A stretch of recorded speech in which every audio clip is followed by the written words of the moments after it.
tem mais lições e aplicações relacionadas aos profetas menores que a gente possa imaginar. Como se as palavras dos profetas tomassem forma nessa tragédia épica, como se aquilo que ainda está lá fosse um monumento ao desrespeito para com a verdade. As roupas que os bombeiros usaram nos primeiros atendimentos, logo que aquela tragédia foi deflagrada, ainda estão lá, com altíssimo teor radioativo, para testemunhar o grande problema que a humanidade tem com a verdade. Porque o que é interessante, e eu não quero dar spoiler, mas é impossível não falar um pouquinho, é que num dos últimos discursos desse físico que aparece demonstrado que é uma pessoa real, e que viveu até pouco tempo, é que ele diz: em algum momento a humanidade vai precisar ser confrontada com a verdade. Em algum momento nós vamos precisar retornar ao entendimento de que os rumos que o mundo segue não são de justiça, não são de esperança, e vão nos levar à destruição. Não é um profeta menor falando, é um russo ateu, físico nuclear. Aquela pessoa que diz não vai haver nenhuma verdade é exatamente a pessoa que causa a tragédia. É exatamente a pessoa que durante todo o processo investigativo se recusa e se esquiva das confrontações. E é mais cômodo para ele dizer: não tem verdade, nós não vamos chegar a nenhuma verdade. Na verdade, nós temos sim muitas verdades, nós temos uma grande verdade. E é difícil resumir todo o livro de Zacarias, 14 capítulos, em 30 minutos. Mas a gente pode tentar, a partir de Zacarias 1,6, que diz: assim diz o Senhor dos Exércitos, deixem seus caminhos maus e abandonem suas práticas perversas. Mais ou menos o que o Fábio e a Cris disseram agora, o tempo é agora. Não precisa esperar uma catástrofe nuclear, não precisa esperar um câncer, não precisa esperar que alguma coisa muito ruim aconteça para que você chegue à compreensão daquilo que a Bíblia vem dizendo e você volte ao Senhor. Porque toda restauração de esperança começa na restauração de que aquilo em que cremos é realmente a verdade. E sem esse ponto inicial, nós não vamos chegar a lugar algum. Muito provavelmente continuaremos sendo como todas as pessoas envolvidas na tragédia de Chernobyl. E havia dois grupos de pessoas naquela tragédia. Os inocentes se divertindo com aquilo. Pessoas assistindo o espetáculo do incêndio e de toda a radiação lançada na atmosfera. A semelhança do que aconteceu aqui algumas décadas atrás em Goiânia, quando algumas pessoas simples acharam uma cápsula de Césio-137 e levaram para casa e se divertiram à noite vendo a luminosidade daquela cápsula no escuro. Alguns anos depois estavam mortas por causa daquela radiação. E o segundo grupo, das pessoas que entenderam, de todos os políticos e pessoas responsáveis, que entenderam a gravidade daquilo, mas preferiram dizer: isso não é tão grave. Se você procurar na internet sobre essa tragédia, especialmente na Wikipedia, vai encontrar que o número de mortes total é de aproximadamente 33, 34 pessoas. Quando, na verdade, calcula-se que muito mais que 100 mil pessoas morreram logo imediatamente, não se pode estimar quantas morrerão. Tudo porque não houve um compromisso com a verdade e as pessoas simplesmente que tinham o poder nas mãos disseram: não é preciso dizer às pessoas, não, é preciso dizer. para que não haja nem inocentes úteis em certo sentido, e não haja prepotentes insanos de outro, tirando a esperança da humanidade. Então o apelo é sim, vamos voltar ao Senhor, vamos abandonar os nossos caminhos maus. E vamos fazer isso antes de ouvir todos os argumentos que a Bíblia tem. Aí você fala, mas então depois não precisa ouvir. Claro que precisa, porque você vai se alegrar. Abaixe sua cabeça rapidamente, oração Twitter. Senhor, mexe com o nosso coração agora. Transforma as nossas disposições de resistência em disposições de obediência. Em nome de Jesus. Amém. Eu sei que isso incomoda muita gente. Por que a Bíblia fala tanto de arrependimento? E especialmente chegando ao 11º profeta menor, nosso ouvido já está até mais quadrado de tanto ouvir falar nessa mesma mensagem dos profetas menores: arrependam-se, arrependam-se. Bom, há várias respostas teológicas possíveis. O problema é que nós temos uma certa aversão àquilo que parece teologia. Mas na verdade tudo é teologia. Viver sob a compreensão desse Deus soberano que detém o controle do mundo é teologia. E então, quando olhamos para a Bíblia falando tanto disso, nós vemos que é óbvio que depois da queda o homem assumiu uma postura de autossuficiência que o impede de ver o quanto Deus faz por ele, que o aliena de Deus. Uma outra resposta possível também é, bom, isso é um percurso histórico, e é verdade. Se você fizer a Bíblia ou fizer uma abordagem bíblica cronológica, vai ver que a revelação de Deus é cíclica em mensagens de arrependam-se, arrependam-se. E você diz, mas ainda continua sendo muito teológico. Ok, vamos tentar ser um pouco mais práticos. Não há como alcançar todas as promessas de Deus sem deixar para trás, sem dar as costas para tudo aquilo que contraria, hostiliza e confronta o Deus que adoramos. Essas respostas deveriam nos convencer não por serem argumentos teológicos, lógicos dentro dessa racionalidade bíblica, mas deveriam nos convencer por ser a palavra de Deus. Em Atos 17, versículos 30 e 31, o apóstolo Paulo está repetindo, está reverberando esta tonalidade das Escrituras, dizendo: ele ordena que todos em todo lugar se arrependam, pois ele estabeleceu um dia para julgar o mundo com justiça por meio do homem que ele designou, e mostrou a todos quem é esse homem ao ressuscitá-lo dos mortos. Mas isso confronta também com o nosso senso de pessoa boa, que todos nós temos. Nossa reação mais imediata a uma confrontação bíblica como essa é dizer: mas eu sou uma pessoa boa, eu sou um crente esforçado, eu sou um crente compromissado. E na verdade nós esquecemos que a nossa grande luta não é com os compromissos que temos como crentes, os compromissos religiosos, mas com as motivações do nosso coração diante de Deus.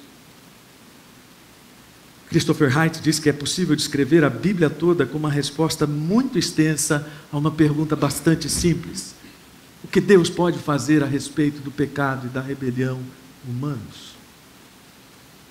É o tempo todo isso. O que Deus pode fazer a respeito da minha própria rebelião? O que Deus pode fazer a respeito da minha dureza de coração? A Cris disse com toda honestidade, né? Quando nós obtivemos esta bênção, não foi pela nossa fé. E a gente é tão especialista em pegar carona na fé dos outros, né? Você já parou para pensar quantas coisas Deus permitiu que acontecessem a você, não por causa propriamente da sua fé exercida, mas de tantos outros que oraram, intercederam? Na vigília que nós tivemos sexta-feira, pelo menos 2 pessoas deram um testemunho pungente sobre isso. Eu sou o que sou por causa das orações da minha mãe, orando por mim uma vida inteira. Eu sou o que sou porque nós temos consciência que a bondade de Deus alcança muito além daquilo que a nossa mesquinhez consegue administrar dos nossos próprios corações. E as nossas lutas são muito maiores, se eu vou conseguir acordar às 10h30 para estar aqui às 11, ou se eu vou conseguir lidar com a dureza do meu coração amanhã de manhã. Eu sei que uma frase que criou grande impacto na igreja, no domingo da igreja perseguida, foi aquela em que alguém disse: agora nós só oramos por coisas grandes. Fiquei pensando, puxa, eu quero escrever um texto com esse título, Mania de Grandeza. Mas é uma outra grandeza. É a grandeza de Deus. É a grandeza de enxergar as coisas pela dimensão de Deus. E compreender que a pequenez do nosso coração está sempre rivalizando com essa grandeza. Deus querendo fazer grandes coisas na nossa vida e nós pedindo que Deus faça apenas aquelas pequenininhas que nós queremos. Muito próximo desse contexto surge esse homem, quase 6 séculos antes de Cristo, cujo nome significa Deus lembra. Deus não esquece. Acho que uma das frases que poderia traduzir aqui o testemunho do Fábio e da Cris: Deus não esquece de vocês, Deus se lembra. E Zacarias se levanta no meio do seu povo para, com o nome, nós sabemos depois de 11 profetas menores, que todos os nomes dos profetas têm um significado, que já é uma mensagem. E Zacarias se levanta para dizer: Deus se lembra. Deus é fiel, não tem problemas de memória. Não tem problema de falta de slot, de falta de seja lá o que for, de qualquer memória computacional. Ele é absolutamente completo. Por isso que a mensagem de Zacarias é uma mensagem de restauração da esperança. E essa restauração é uma consequência do retorno à vontade de Deus. É essa restauração que promove a reconstrução das referências da presença de Deus como demonstrações de confiança e não de confiança no seu controle soberano sobre presente e futuro de Israel e das nações e de preparação para a vinda do Messias. Algo que deveria mover nosso coração incessantemente em relação a isso que Zacarias está fazendo, complementando a mensagem de Ageu. Pastor Felipe pregou alguns domingos atrás sobre Ageu. Ageu e Zacarias ministraram na mesma época a mesma mensagem para o mesmo público com ênfases diferentes. Um teólogo disse que Ageu é o cara que constrói as paredes e Zacarias é o sujeito que monta os vitrais. Ageu é o sujeito que instiga a congregação a reconstruir o templo. Zacarias é o cara que fala: corrijam o coração, e depois disso o templo é consequência. Por isso que essa mensagem é tão atual para nós, e por isso que esse é um dos chamados mais contundentes ao arrependimento de todo o Velho Testamento. Por isso que Zacarias é um dos livros, depois de Isaías, um dos profetas grandes, que tem maior conteúdo messiânico. Por isso que Zacarias está credenciado a falar sobre esperança num tempo em que Israel estava dominado pelos gentios, por isso nós lemos no texto, tempo dos gentios. E outro paradoxo então acontece, porque é preciso dizer a um povo que está dominado por forças hostis a Deus, que Deus está no controle, apesar dessa hostilidade. A grande mensagem para nós e a grande pergunta é: por que essa reconstrução do templo é tão importante? Não somente para aquelas pessoas, mas porque ela é importante para nós hoje. Afinal de contas, nós dizemos, não temos nada a ver com Israel, não temos nada a ver com o templo, não temos nada a ver com essa cultura. Portanto, a conclusão óbvia seria, não temos nada a ver com Ageu e Zacarias. Espera aí, muita hora nessa calma. Nós temos tudo a ver. Eugene Merrill faz uma abordagem muito interessante da trajetória macro a respeito da presença de Deus. Ele vai do Éden ao tempo escatológico para dizer, em toda essa trajetória, o que se vê é a revelação, é o conceito de presença. Quando Deus coloca o homem no jardim do Éden, Ele está estabelecendo a referência da presença dEle na realidade do homem. Quando o homem quebra aquela referência, Deus precisa então providenciar um novo plano. E depois vem o tabernáculo, e o tabernáculo se torna a referência da presença de Deus. E depois vem o templo, e o templo se torna a referência da presença de Deus. E depois vem a CB Moema no Secov. E qual é mesmo a referência da presença de Deus para nós?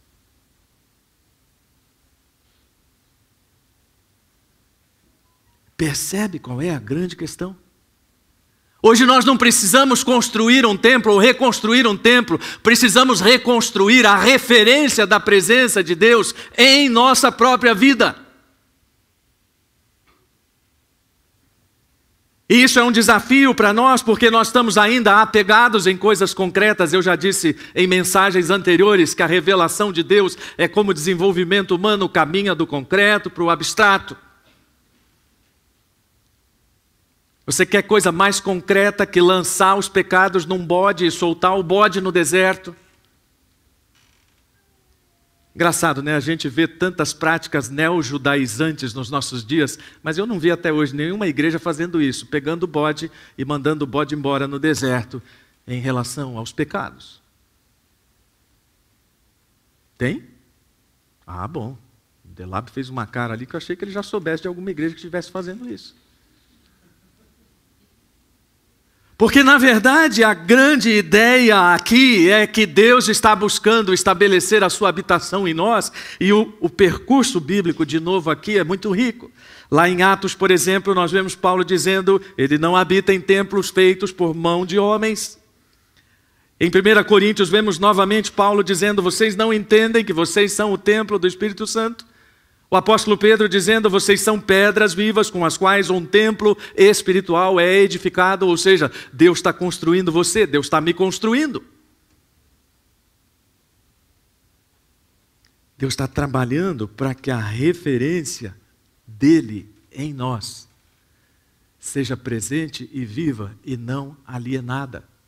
Cada vez que nós esquecemos do conceito de habitação de Deus em nós, nós estamos nos alienando da sua presença. Cada vez que nós esquecemos de cultivar as disciplinas espirituais que são a referência de Deus nas nossas vidas, nós estamos nos alienando dele. Não é ler a Bíblia porque alguém vai perguntar, ou o professor da EBD vai perguntar se você leu a Bíblia. É ler a Bíblia porque aquilo é manifestação de Deus na sua vida. É ler a Bíblia porque aquele é o desejo de ser alimentado.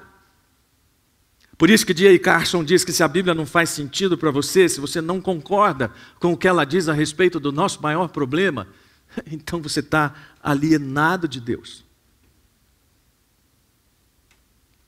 Nós precisamos nos reconciliarmos com esse Deus. Você sabe muito bem que conversão, reconciliação, essas palavras na Bíblia têm a ideia de voltar as costas para o pecado e retornar a Deus. Essa é a ideia. Por isso não é coisa ruim. Eu disse há um tempo atrás que não terceirizei nenhuma das tarefas de pai com os meus filhos. Uma delas, por exemplo, ensiná-los a andar de bicicleta. No tempo em que eu tinha saúde e coluna para fazer isso, e correr atrás de uma bicicleta sem rodinhas. E cada vez que os meus filhos tomavam um rumo diferente, que poderia conduzi-los à queda, ao choque com o muro, eu os fazia voltar ao rumo. Isso não é ruim. Isso é bom, isso é desejável, isso é saudável. Mas quando nós olhamos para o que Deus está querendo fazer conosco, pô, mas que Deus chato. Fica sempre falando em volta, volta. Na verdade é isso mesmo.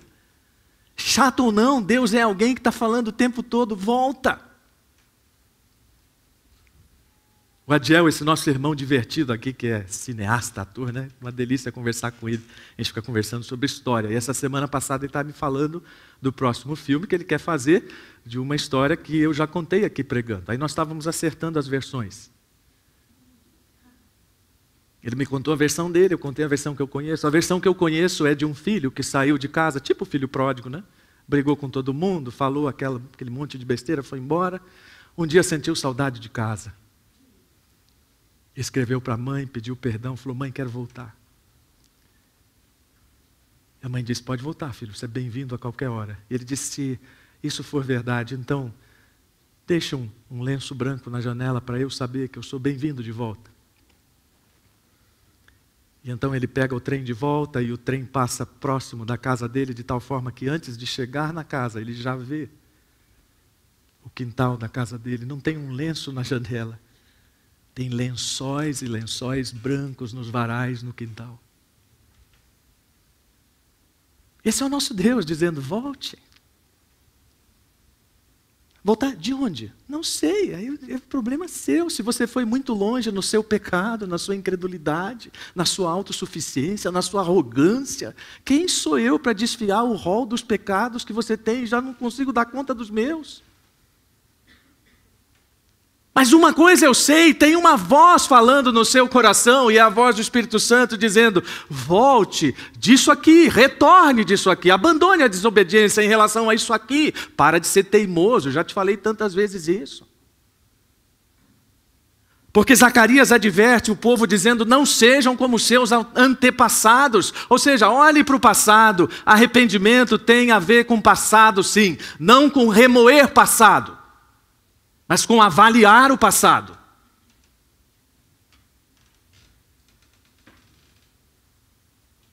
Pessoas que tiveram problemas com álcool na família, hoje não colocam uma gota de álcool na sua boca. Por quê? Porque olham para o passado. Pessoas que tiveram históricos de todo tipo de problemas e conflitos familiares, olham para o passado e dizem, não quero repetir esse passado. E quando o profeta diz, olhem para os seus antepassados, ele não está dizendo isso impositivamente, ele está dizendo isso amorosamente. Entonação é tudo, né? Quando você lê a Bíblia também, entonação é tudo. Eu gosto muito de uma história que mostra o filho que está estudando fora, escreve, passa uma mensagem para o pai e para a mãe dizendo, preciso de dinheiro. E a mãe diz para o marido, o fulano passou uma mensagem, precisa de dinheiro. Está vendo? Está precisando de dinheiro de novo, esse menino, ficar gastando. Eu falei, não, a mãe diz, calma, não é assim. Ele não está dizendo, preciso de dinheiro. Ele está dizendo, pai, preciso de dinheiro.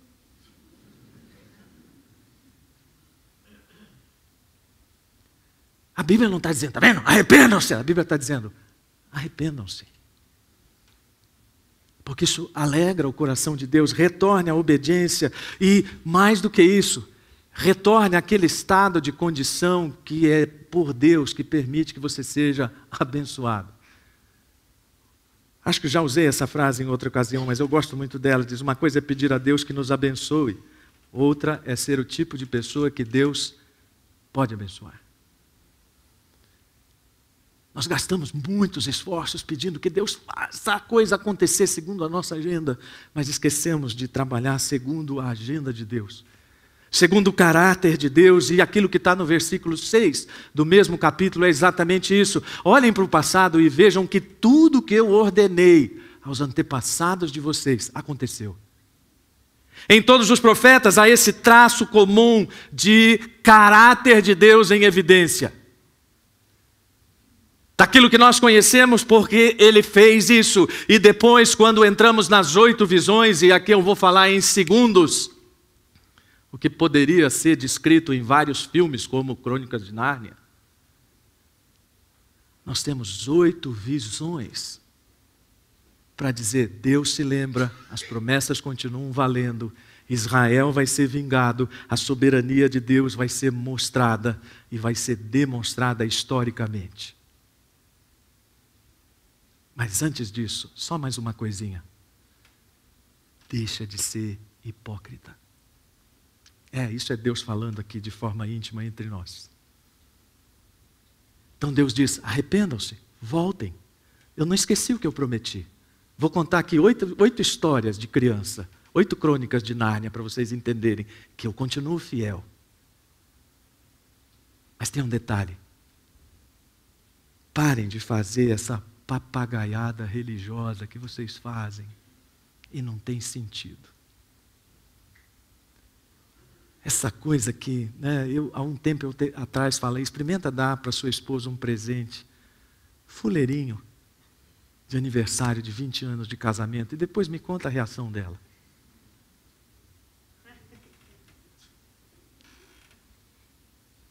Eu uma vez usei uma ilustração na igreja que eu pastoreava, e olha, toda a igreja ficou querendo conversar comigo, metade para elogiar, metade para me destruir. Imagine vocês um marido que vive dizendo à esposa, você é a coisa mais importante da minha vida.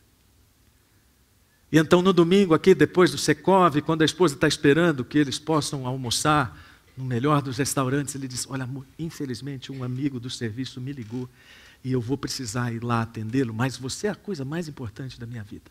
E ela volta sozinha para casa. E na segunda-feira ela fica ansiosa, bom, talvez hoje então ele possa chegar um pouco mais cedo do serviço e a gente tenha um tempo junto. Então na segunda-feira, às 6 horas da tarde, ele diz, olha amor, pintou um futebol com o pessoal do serviço, você sabe ficar chato, né? Porque o chefe também vai e eu estou almejando aquela promoção.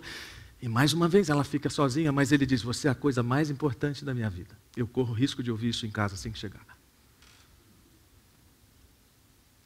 E esse processo se repete até o sábado, quando no domingo ele diz de novo, você é a coisa mais importante da minha vida. Percebem como a relação é a mesma com Deus? Quando Deus está dizendo, parem de fazer essas festas, vocês cumpriram os jejuns nos 70 anos que eu mandei aqui, quer dizer, esse período não estava nem completo, mas o profeta está arredondando o negócio, para dizer, vocês estão cumprindo esse negócio, mas o coração de vocês é falso. Jesus se referiu a Isaías quando Isaías disse hipócritas. E Jesus repetiu essa palavra dizendo, Isaías tinha razão quando disse hipócritas. Vocês me honram com os lábios, mas o coração está distante de mim. No versículo 9, já terminando, Zacarias diz, julguem com justiça, mostrem compaixão e bondade uns pelos outros, não oprimam as viúvas nem os órfãos. Se você já assistiu ou vai assistir Chernobyl, o que é legal no final é aquela mensagem subliminar de que todos almejamos justiça e esperança, embora nem todos saibam como alcançá-las. Todos nós queremos isso e, na verdade, nós sabemos que aquilo que o profeta está falando é voltem-se para Deus de uma forma completa. É a piedade completa que só faz sentido em Cristo. Até crentes têm dissociado piedade de religião. Essa semana eu estava conversando com a minha esposa sobre um casal que está dando liberdade de educação aos seus filhos. E dizendo que os filhos vão poder escolher religiosamente o que quiserem quando tiverem discernimento para isso.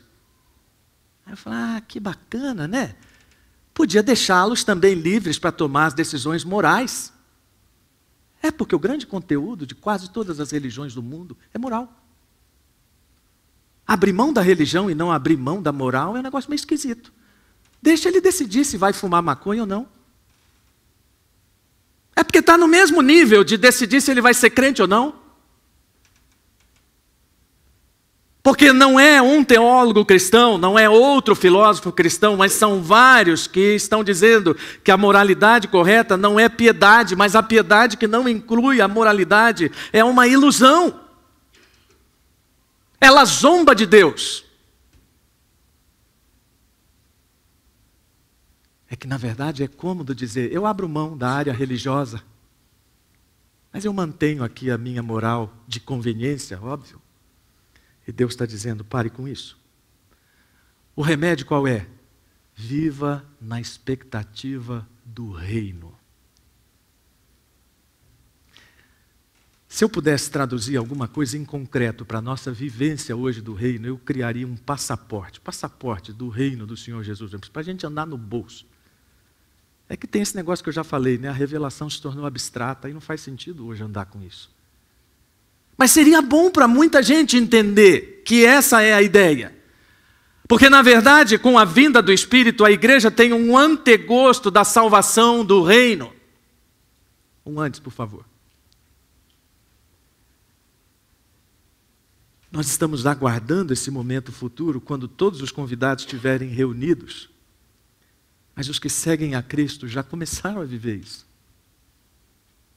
Ok, agora Deus não vai curar todas as coisas, mas temos certeza que vamos chegar ao ponto em que tudo isso vai estar curado, afastado.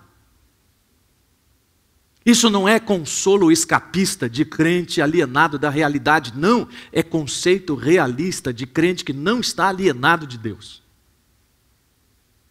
E a melhor forma de vivermos em relação a toda essa desgraça do mundo, em relação a aquele Chernobyl concreto e a outros abstratos, é manter o foco nessa realidade futura.